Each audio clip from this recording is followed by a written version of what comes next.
আসন্ন জাতীয় সংসদ নির্বাচন নিয়ে রাজনৈতিক দলগুলোর মধ্যে দেখা দিয়েছে অনৈক্য। সংসদ নির্বাচনের দিনক্ষণ চূড়ান্ত না হলেও পাওয়া গেছে নির্বাচন নিয়ে রাজনৈতিক বিতর্ক ও অনৈক্যের খবর।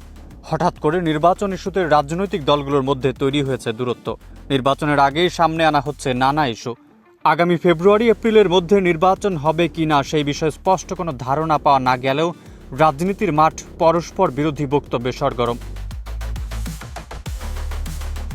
প্রধান রাজনৈতিক দল বিএনপি মনে করছে সংস্কার বিচার ইস্যুতে নির্বাচন নিয়ে টালবাহানা শুরু হয়েছে।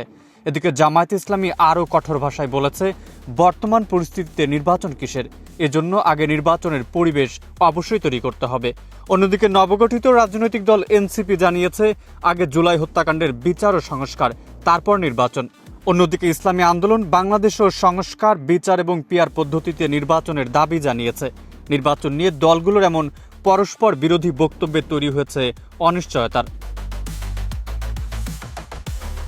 দ্বিতীয় জাতীয় সংসদ নির্বাচনের পর থেকেই বাংলাদেশের প্রধান রাজনৈতিক দল বিএনপি এবং আওয়ামী লীগ, কিন্তু বিগত 15 বছরের ফ্যাসিবাদী কার্যক্রমের কারণে গত বছরের 5 আগস্ট ক্ষমতাচ্যুত হয়েছে শেখ হাসিনার নেতৃত্বাধীন আওয়ামী লীগ।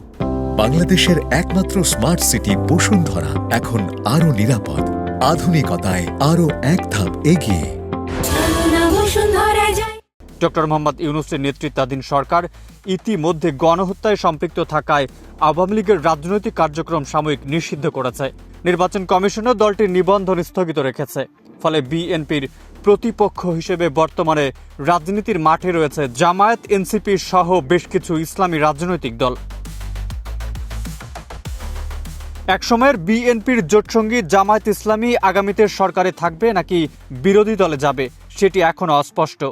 এছাড়াও বিএনপির সঙ্গে আসন ভাগাভাগি নিয়ে এখনো পর্যন্ত সমঝোতা হয়নি কিছু মিত্রের। এদিকে রাজনীতির মাঠে বিএনপিকে চাপে রাখতে জামায়াত, এনসিপি, ইসলামী আন্দোলন বাংলাদেশ সহ বেশ কিছু রাজনৈতিক দল পৃথকভাবে টার্গেট করে বক্তব্য দিয়ে যাচ্ছে।